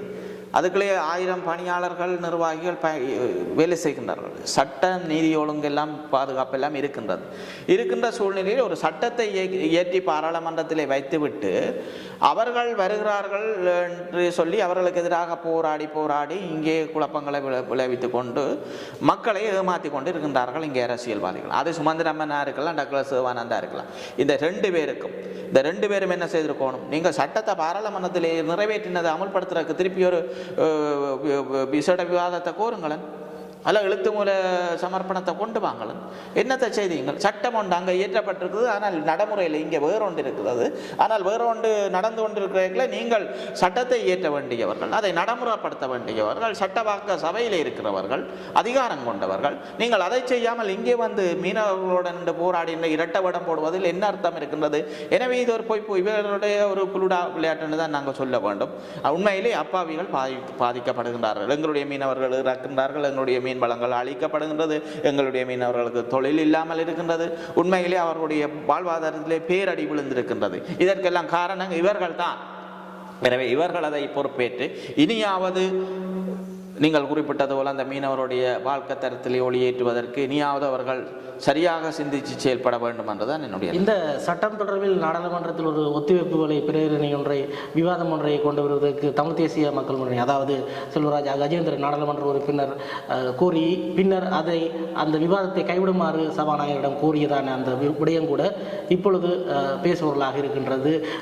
அவ்வாறு அந்த விவாதம் வந்திருந்தால் நாங்கள் பல விடயங்களை கதைத்திருப்போம் என இப்பொழுது தமிழ் தேசிய கூட்டமைப்பு சார்பிலும் நாடாளுமன்ற உறுப்பினர்கள் தெரிவித்துக் கொண்டிருக்கின்றார்கள். எனவே இந்த விடயத்தில் இந்திய தூதரக அதிகாரிகளுடைய தொலைபேசி உரையாடலை அடுத்து அந்த விவாதத்தை நிறுத்த கோரியதாக குறிப்பிடப்படுகின்றது தமிழ் தேசிய மக்கள் முன்னணி சார்பில். எனவே இந்த தமிழ் தேசிய மக்கள் முன்னணியின் நகர்வுகள், குறிப்பாக இந்த 13 தொடர்பில் 6 கட்சிகள் தமிழ் கட்சிகள் கூடிய போது அதற்கு எதிராக அதை 13 வேண்டாம் என்கின்ற ரீதியில் ஒரு ஆர்ப்பாட்டத்தினை கூட அவர்கள் நடத்தி முடித்திருந்தார்கள் தமிழ் தேசிய மக்கள் முன்னணியினர், அதாவது கஜேந்திரகுமார் பொன்னம்பலம், செல்வராஜா கஜேந்திரன் தலைமையிலான அணியினர். எனவே தமிழ் தேசிய கூட்டமைப்புக்கு ஒரு மாற்றாக அவர்கள் தொடர்ச்சியாகவே கடந்த 10 ஆண்டுகளில் பயணித்துக் கொண்டிருக்கின்றார்கள். அந்த இடத்தில் இப்பொழுது அவர்கள் இந்த 13 தொடர்பில் அனைத்து தமிழ் கட்சிகளும் ஏறக்கூடிய தமிழ் தேசிய பரப்பில் இயங்கக்கூடிய பல கட்சிகள் சேர்ந்திருக்கின்ற போதும் அவர்கள் பிரிந்துதான் இருந்திருந்தார்கள். எனவே இப்பொழுது மக்களை சரியாக வழிநடத்த வேண்டிய தேவை தமிழ் தரப்புகளிடம் இருக்கின்றது. எனவே ஒரு தரப்பு இப்படி இருக்கும்போது இன்னொரு தரப்பு மக்களை இன்னொரு பக்கம் கொண்டு செல்கின்றது. எனவே அண்மைய தமிழ் தேசிய கூட்டமைப்பு தமிழ் தேசிய மக்கள் முன்னணிய போக்கு குறித்த உங்களுடைய பார்வை என்னவாக இருக்கின்றது? குறிப்பாக முதலாவது விடயம் அந்த இந்திய மீனவருடைய இது விடயம் தொடர்பாக ஒத்திவைப்பு வேலை பிரேரணை ஒன்றை கொண்டு வருவதற்காக செல்வராஜா கஜேந்திரன் பாராளுமன்ற உறுப்பினர் முயற்சித்த பொழுது அது இந்திய தரப்பின் தலையீட்டால் அது நிறுத்தப்பட்டதாக தகவல்.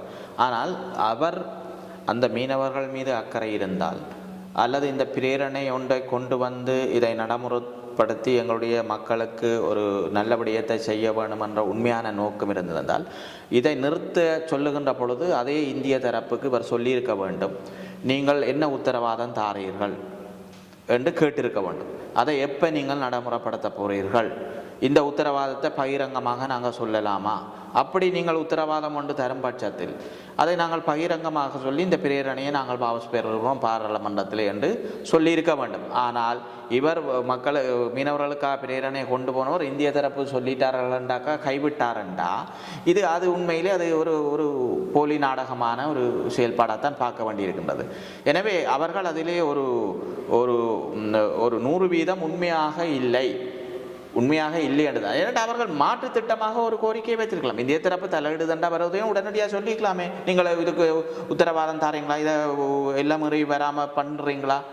தமிழ்நாட்டு மீனவ சங்கங்களோட கதைக்கிறீங்களா? இல்லை தமிழ்நாட்டு அரசோட மத்திய அரசோட கட்சி எங்களுக்கு ஏதாவது ஒரு தீர்வை பெற்று தாரீங்களா? அப்போ நான் இதை கைவிடுறேன்னு சொல்லியிருக்க வேண்டும். ஆனால் அதையும் செய்யாமல் இவர் அதை எப்படி செய்திருக்கிறார்? அதை விட 13வது அரசியலமைப்பு திருத்தத்தை நீங்கள் பார்த்தீங்கள். அது 34 வருடங்களுக்கு முன்பு கொண்டு வரப்பட்ட ஒரு சட்டம். அந்த சட்டம் இன்றைக்கு இலங்கையிலே அமுல்படுத்தப்பட்ட ஒரு சட்டம் பாராளுமன்றத்திலே இருக்கின்றது. ஆனால் அந்த சட்டத்திலே பல குறைபாடுகள் இருக்கின்றது. சட்டத்திலே இருக்கக்கூடிய பல அதிகாரங்களை மீளப் பெற்றிருக்கின்றது.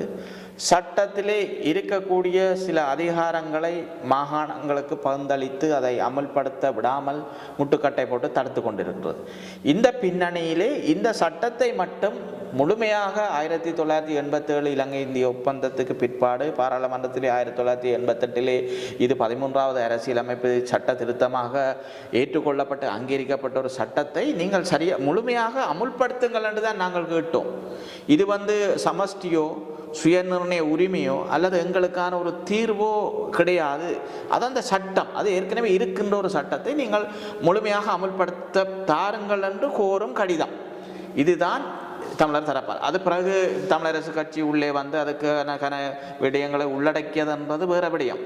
ஆனால் இந்த விடயத்தை தமிழ் தேசிய மக்கள் முன்னணி எப்படி பார்த்தது, எப்படி திரிவுபடுத்தினது என்று சொன்னால், நாங்கள் அதாவது இந்த உப்புச்சப்பில்லாத 13வது அரசியலமைப்பு திருத்த சட்டம் அப்பொழுது விடுதலை புலிகளும் ஏற்றுக்கொள்ளவில்லை, நாங்களும் ஏற்றுக்கொள்ளவில்லை, தமிழர் தரப்பும் ஏற்றுக்கொள்ளாத ஒரு திணிக்கப்பட்ட ஒரு உப்புச்சப்பில்லாத அறகுறை தீர்வு திட்டத்தை நாங்கள் ஒரு தீர்வாக ஏற்றுக்கொள்ளப் போகின்றோம்.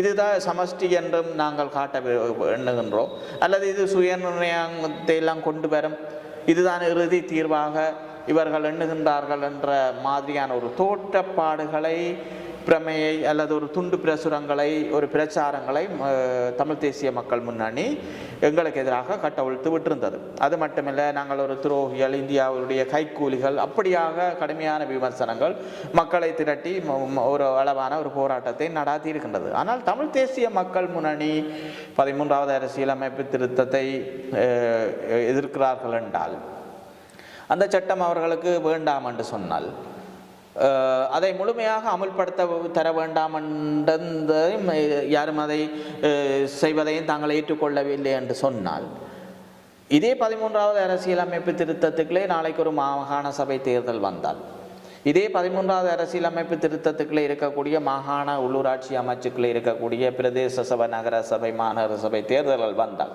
தமிழ் தேசிய மக்கள் முன்னணி போட்டி போடாமல் விடுமான்ற ஒரு கேள்வி. ஆனால் அவர்கள் போட்டி போட்டிருக்கின்றார்கள். இங்கே மணியும் அவைடாக்கள் தான் மாநகர முதல்வர். அப்போ அது தேர்தலெல்லாம் நீங்கள் கேட்பீங்கள், வேட்புமனு எல்லாம் தாக்கல் செய்வீங்கள், பிறகு 13ஐ வேண்டாம் என்று சொல்லுவீங்கள். இதென்ன நியாயம்? குழுக்கும் ஆசை மீசைக்கும் ஆசை போல அவருடைய கருத்துகள், குழப்பங்கள் இருக்கின்றது. எனவே மக்களை ஒரு சரியான பாதையிலே வழிநடத்துவதோ அல்லது மக்களுக்கு ஒரு தெளிவான விளக்கத்தை கொடுப்பதோ இவருடைய நோக்கமாக இல்லாமல், ஒரு வெறுமனே ஒரு கட்சிகளுக்கு எதிராக தமிழ் தேசியம் சார்ந்த கட்சிகள், நாங்கள் 6 கட்சிகள் ஒன்றிணைந்து இருக்கின்ற ஒரு முடிவை எடுக்கின்ற பொழுது அந்த கட்சிகளுடைய செயல்பாட்டை மலங்கடிக்கிறதாகவும் அதற்கு எதிரான சேறுபூசல் நடவடிக்கைகளையும் செய்கிறதற்காகத்தான் இவர்கள் அப்படியான ஒரு விசமத்தனமான பிரச்சாரத்தை செய்தார்கள். உண்மையிலே நாங்கள் தமிழ் தேசிய மக்கள் முன்னணிக்கு என்ன அரசியல் அபிலாசைகள், லட்சியங்கள் இருக்கின்றோ அதுதான் எங்களிடம் இருக்கின்றது. அவர்கள் ஒரு நாடு இரு தேசம் என்றெல்லாம், சுயாட்சி என்று சொல்லலாம் அல்லது சமஷ்டி என்று சொல்லலாம். அதிலே எங்களுக்கு மாற்று கருத்து இல்லை. எங்களுக்கு சமஷ்டி தான் தேவை. நாங்கள் சுய நிர்ணய உரிமையை, சுயாட்சியைத்தான் பெறுவதற்காக இருக்கின்றோம். அது எங்களுடைய தீர்வு விடயம். ஆனால் இது என்றது வேறு விடயம். இது ஏற்கனவே இருக்கக்கூடிய அறகுறை சட்டம். உதாரணத்தை பார்த்தீங்களான்னு சொன்னால், பகிரப்பட்ட, அதாவது 1988ஆம் ஆண்டு நானும் ஆயுதத்தை கையளித்தனன், 87ஆம் ஆண்டு நானும் மன்னாரிலே ஆயுதத்தை கையெழுத்து வைத்தனர். உங்களோட இந்த வீட்டுக்கு அங்கால இராணுவம் இருந்தது, குருக்கார் ரெஜிமெண்ட், ஒரு மேஜர் பாட்டியான்னு சொல்லி ஒரு இந்திய மேயர் இருந்தவர். இந்த அடுத்த வீடு, இந்த வீட்டுக்கும் எங்கள் ஒரு தர கைது செய்துட்டாங்க எங்களோட ஒரு துப்பாக்கியோட, அவரை விடுதலை செய்கிறக்காக இந்த வீட்டுக்கெல்லாம் நான் வந்து போயிருக்கிறேன். இப்படியாக அந்த எங்கள் இந்திய ஒப்பந்தம், இந்திய இராணுவ காலத்திலே இதை நாங்கள் கண்ணாலே முன்னாலே பார்த்து நேரடியாக சம்பந்தப்பட்டவர்கள். நானும் 75 ஆயுதங்களை மன்னாரிலே ஒப்படைக்கிற பொழுது இங்கே யோகியாக்கள் பிரபாகரன் மாட்டேன்னு சொல்லிட்டார் ஒப்படைக்க, இங்கே விடுதலை புலிகள் பலாலிலே கொண்டு ஒப்படைத்தார்கள். இப்படியாக ஒப்படைத்த பிற்பாடு எங்களுக்கு சொல்லப்பட்டது, இந்த 13வது அரசியல் அமைப்பு திருத்தத்துக்கு அப்பால் நாங்கள் ஒரு தீர்வை பெற்று தருவோம். அப்போ நாங்கள் இதை ஏற்கவே இல்லை. இதில் உப்புச்சம் என்னென்னு சொன்னால், ஆனால் அப்பொழுது இருந்த 13வது அரசியலமைப்பு திருத்தத்திலே 88 பாராளுமன்றத்திலே நடைமுறைப்படுத்தப்பட்ட பொழுது இந்த மாவட்ட செயலங்கள் இருக்கின்றது தானே, அரசாங்க அதிபர், பிரதேச செயலாளர், கிராம சேவையாளர் எல்லாமே மாகாணத்துக்கு பகிர்ந்தளிக்கப்பட்டது. 9 மாகாணத்துக்கும் பகிர்ந்தளிக்கப்பட்டது. அதனுடைய நிர்வாக கட்டமைப்பு முழுக்க இதுக்குள்ளே இருந்தது. அதை விட சுகாதாரம் இருந்தது, குடிநீர் இருந்தது, விவசாயம் இருந்தது, கல்வி இருந்தது, கலாச்சாரம், விளையாட்டுத்துறை, வீதி, இப்படியாக மீன்பிடி எல்லா இலாக்களுமே நான் நினைக்கிறேன் 35 துறைசார் திணைக்களங்கள் இருந்தது. 5 ஒரு மாகாணத்துக்கு முதலமைச்சரோடு 5 அமைச்சர்கள், அந்த அமைச்சுக்களில் இருக்கக்கூடியபடிய பிறப்புகளை உள்ளடக்கிய துறைசார் திணைக்களங்கள் 35 இலாகாக்களும் ஒன்றாக சேர்ந்து ஒரு 5 அமைத்தாக சுருக்கப்படுகின்றது. இதுக்குள்ளே எங்களுக்கு காணி என்றது மாகாணத்துக்கு அதிகாரம் பகிர்ந்தளிக்கப்பட்டிருந்தது. பெலிஸ் அதிகாரம் இருந்தது. சட்டம் ஒழுங்கு பாதுகாப்பு ஒரு மாகாண அமைச்சர் கையிலே தான் இருக்கும். அதாவது பாதுகாப்பு அமைச்சராகவும் சட்டம் ஒழுங்கு பாதுகாப்பு அமைச்சராகவும் காணி அமைச்சராகவும் இருப்பார். அப்போ காணியை சுவீகரிக்கின்ற செயல்பாடுகள் இப்போ உங்களுக்கு தெரியும், குருந்தூர் மலையிலே, வெடுக்குநாரையிலே, கன்னியாவெனியூர், இப்படியாக பல இடங்களில் அத்துமுறல்களில் நடைபெறுகின்றது. இன்றைக்கு பல இடங்களிலே வலிகாமம் வடக்கில் இன்றும் குடியேற்றங்கள் நடந்து, அதாவது சிங்களவர்களுடைய ஆக்கிரமிப்பில் எங்களுடைய மக்கள் உள்ளூரிலே அகதியாகி இருக்கின்றார்கள். இடம்பெயர்ந்து 30 வருடமாக அகதி முகாம்கள், நண்பர்கள் வீடு, வாடகை வீடு என்று சொல்லி அப்படியே சீரழிஞ்சு கொண்டு இருக்கின்றார்கள். இன்றைக்கு இந்த காணியை சுவீகரிக்க முடியாமல் அந்த காணி அதிகாரம் மாகாணத்துக்கு தந்தால் மாகாண காணி அதிகாரம் மாகாண காணி அமைச்சர். அப்போ காணி அமைச்சருடைய ஒப்புதல் பெறாமல் மத்திய அரசாங்கம் ஒரு புட்டி மண்ணியோ ஒரு அடி நிலத்தையோ சுவீகரிக்க முடியாது. அந்த காணி அதிகாரத்தை மத்திய பறித்து வச்சிருக்கிறது. சட்டம் ஒழுங்கு பாதுகாப்பு என்ற பொழுது வருவதேன் ஒரு மாகாணத்திலே காவல்துறையினருக்கு ஆட்சேர்ப்பு செய்யப்பட வேண்டும். அதாவது ஒரு முதலமைச்சர், பாதுகாப்பு அமைச்சருக்குள்ளே, சட்டம் ஒழுங்கு அமைச்சருக்குள்ளே ஒரு பிரதி போலீஸ் மாதிபர் இருப்பார். அந்த போலீஸ் மாதிபருக்குள்ளே ஆட்சேர்ப்புகள் இங்கே செய்யப்பட வேண்டும், காவல்துறைகளை நிறுவ வேண்டும், ஆட்சேர்ப்புகள் செய்ய வேண்டும். ஆனால் இங்கே காவல்துறைக்கு ஆட்சேர்ப்பு நாங்கள் செய்திருக்கிறோமா? காவல்துறை அதிகாரம் எங்களுக்கு போலீஸ் அதிகாரம் வழங்கப்பட்டிருக்கின்றதா? சட்டம் ஒழுங்கு எங்கட கையில் இருக்கின்றதா? இல்லை, மத்தி தானே அதை பிடுங்கி வச்சிருக்கின்றது. காணி அதிகாரத்தை பிடுங்கி வச்சிருக்கிறேன். அப்போ நாங்கள் என்னத்தை கேட்குறோம்? இன்றைக்கு எத்தனை பாடசாலைகளை தேசிய பாடசாலைகளாக கொண்டு போகிறார்கள், எத்தனை வைத்தியசாலைகளில் மத்திய சுகாதார அமைச்சுக்களை கொண்டு போகிறார்கள். இன்றைக்கு பாருங்கள், அதை விட ஏற்கனவே நான் குறிப்பிட்டது போல 1989 பிரேமதாசா அனைத்து பிரதேச செயலங்கள், மாவட்ட செயலங்கள், கிராம சபை பிரிவு எல்லாம் மத்தியக்களை கொண்டு போயிட்டாரு. அப்போ நாங்கள் 88 இந்த சட்டம் இருந்தது போல திருப்பி எங்களுக்கு தாங்கள் என்று கேட்டால் வடக்கு கிழக்கு இணையுங்கள். வடக்கு கிழக்கு தமிழருடைய மரபு வழி தாயகம், பூர்வீக நிலம் என்று ஏற்றுக்கொள்ளப்பட்டிருக்கு இலங்கை இந்திய ஒப்பந்தத்திலே. அப்போ 88 இருந்தது போல இந்த சட்டத்தை மீளவும் உறுதியாக அமல்படுத்தி தாங்கள் என்று நாங்கள் கேட்கின்ற பொழுது நிச்சயமாக வடகிழக்கு இணைக்கப்பட வேண்டும். காணி போலீஸ் அதிகாரம் வழங்க வேண்டும்.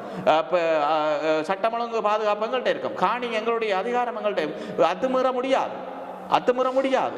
அதை விட இங்கே மத்திய சுயரித்து கொண்டிருக்கிற ஏனைய துறைசார் திணைக்களத்திலே இருக்கக்கூடிய அனைத்தையும் மீள தருகின்ற பொழுது அது ஒரு அற்ப அதிகாரம்.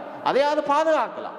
இதை பாதுகாப்பதற்காகத்தான் 13 முழுமையாக அமல்படுத்தி தாங்க கொண்டு கேட்ட நாங்களே வெளியே இதங்களுக்கு தீர்வாகவோ அல்ல இதுதான் எங்களுடைய அபிலாசைகள் உள்ளடக்கிய ஒரு பொறியாகவோ நாங்கள் அதை கருதவும் இல்லை, ஏற்றுக்கொள்ளவும் இல்லை. ஆனால் இதை வேறுபடுத்தி மாறுபடுத்தி திரிவுபடுத்தி இது மக்களை குழப்பி ஒரு போராட்டத்தை நடத்தி இருக்கின்றார்கள். அப்படி இவர்கள் 13 ஏற்கவில்லை, மாகாண சபை முறைமையை ஏற்கவில்லை என்றால் அவர்கள் தேர்தலில் ஒதுங்க வேண்டும். ஆனால் தேர்தல்களுக்கு அவர்கள் தயார்.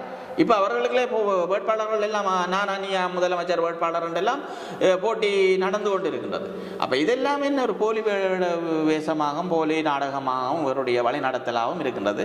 ஆனால் இவர் நீங்கள் ஆரம்பத்தில் குறிப்பிட்டதோடு எப்படி இவர்களுடைய அந்த வழிநடத்தல் அல்ல தலைமைத்துவம் எப்படி இருக்கின்றது பார்த்தா இப்படித்தான் குழம்பி போயிருக்கின்றது. சரியானதை அவர்கள் செய்ய வேண்டும். இப்போ நாங்கள் எல்லா விஷயத்திலும் நீங்கள் எங்களோட ஒன்றுபட வேண்டாம், ஆனால் சில விடயத்துக்காக ஒன்றுபடுங்களேன். நாங்கள் கேட்டோம் என்ன சமஷ்டி சுயாட்சி என்றதை நாங்கள் புரிம்பாக செய்வோம். இந்த விடயத்துக்கு நாங்கள் எல்லாரும் ஒன்று இந்த கையொப்பம் வைப்போம் என்றால் அவர் வரையவில்லை, ஏற்றுக்கொள்ளவில்லை என்று சொல்லுகின்றார்கள். அப்போ இது ஒரு குழப்பமான செயல்பாட்டை தான் தமிழ் தேசிய மக்கள் முன்னணி ஆனால் தமிழ் தேசிய மக்கள் முன்னணி உண்மையிலே தனிப்பட்ட ரீதியாக நான் தமிழ் தேசிய மக்கள் முன்னணியினுடைய கொள்கையை நான் உண்மையிலே மனதார பாராட்டுறவன், ஏற்றுக்கொள்கிறவன்.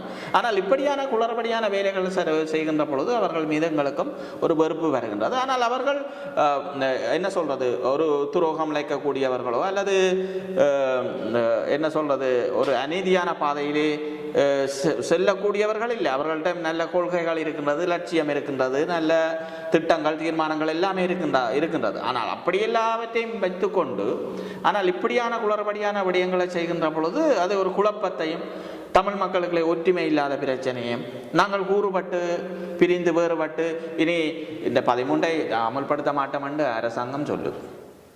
முழுமையாக உங்களுக்கு அமல்படுத்தி தர தயாரில்லை ஏண்டா நீங்களும் வேணாமன்றீங்க. அப்போ அரசாங்கத்துடைய நிகழ்ச்சி நேரத்தில் தான் நீங்களும் ஒத்து போகிற மாதிரி இல்லை உங்களுடைய நிலப்பாடு இருக்குது.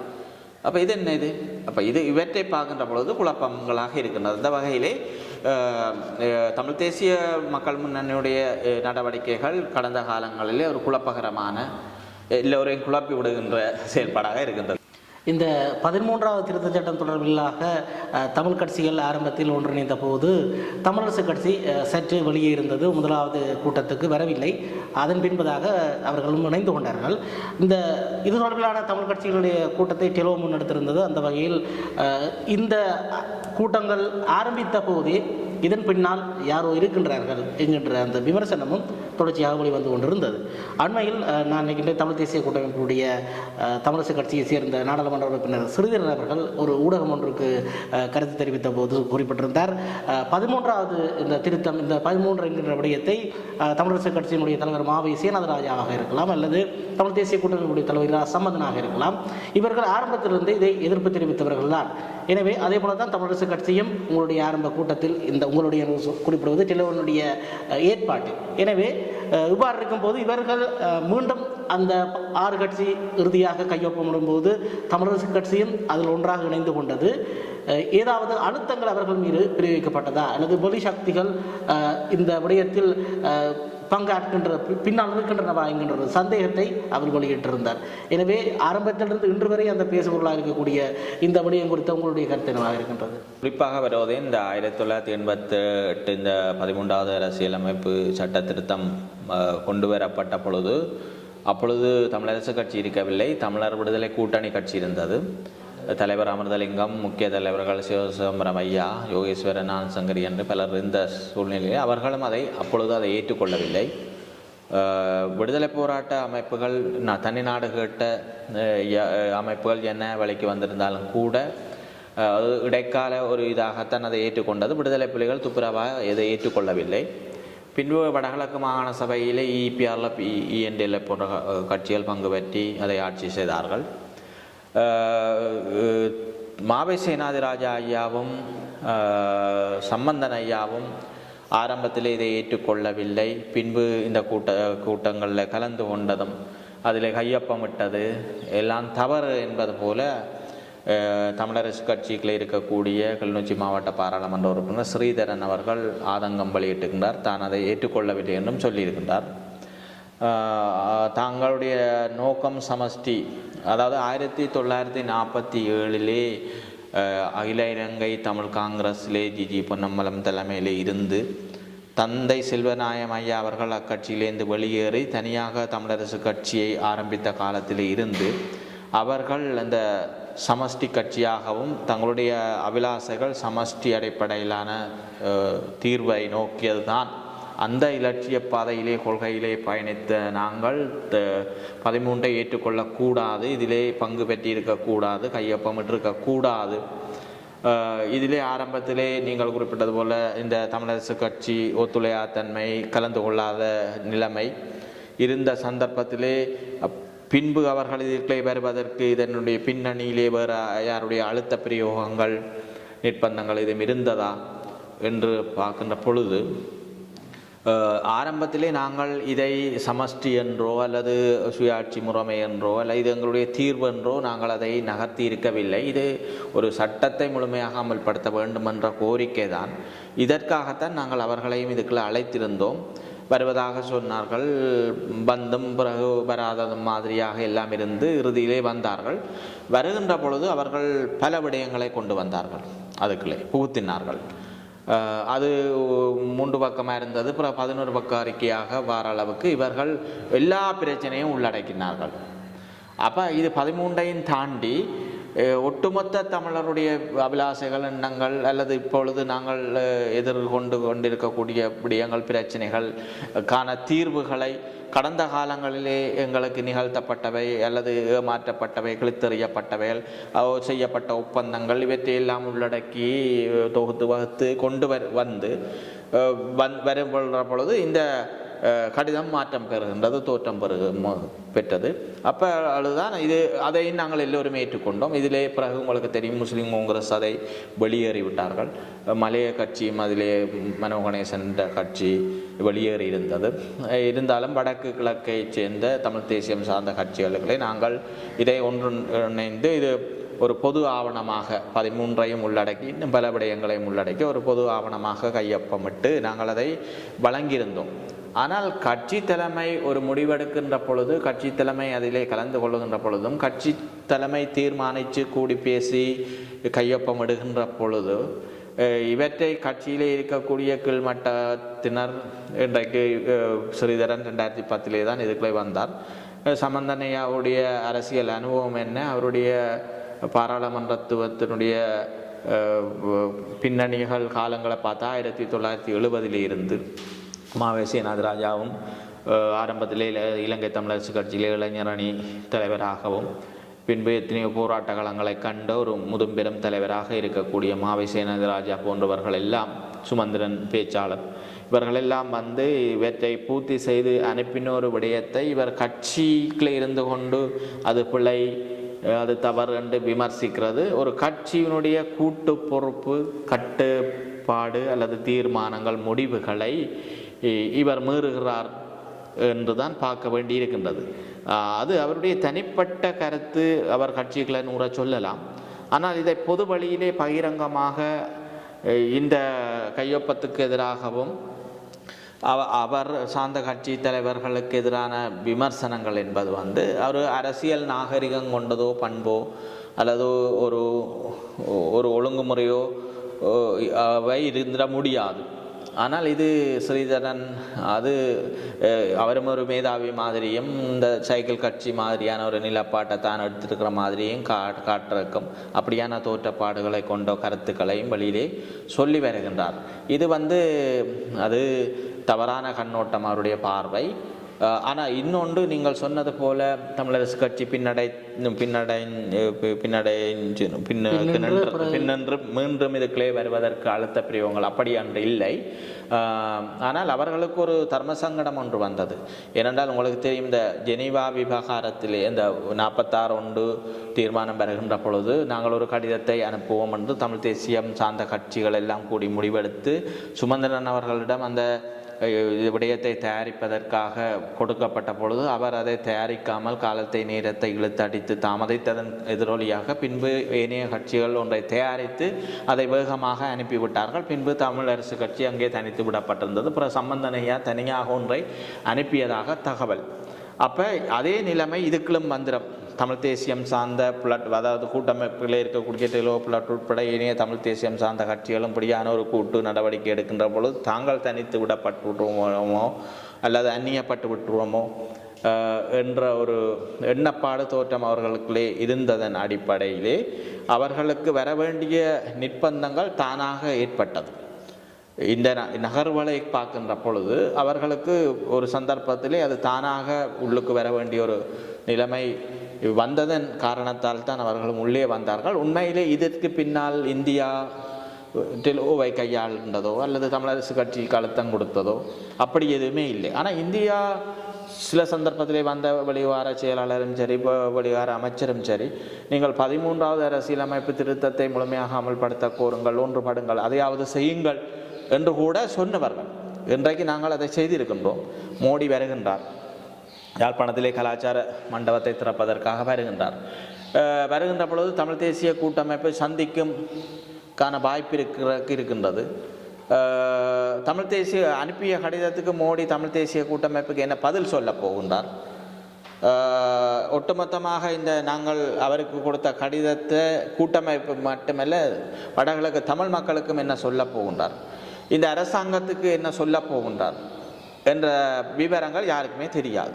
ஆனால் அவர் வந்த பிற்பாடு அவர் கலாச்சார மண்டபத்தை திறப்பார், அந்த நீங்கள் குறிப்பிட்ட அந்த மகாநாட்டிலே கலந்து கொள்ளுவார். ஆனால் அதுக்கு அப்பால் தமிழ் தரப்பை சந்திப்பார், அல்லது தமிழ் தரப்புடைய கடிதம் தொடர்பாக அரசாங்கத்தோடு என்ன பேச போகின்றார் என்ற எதிர்பார்ப்புகள் இப்பொழுது நிலுவையிலே இருக்கின்றது.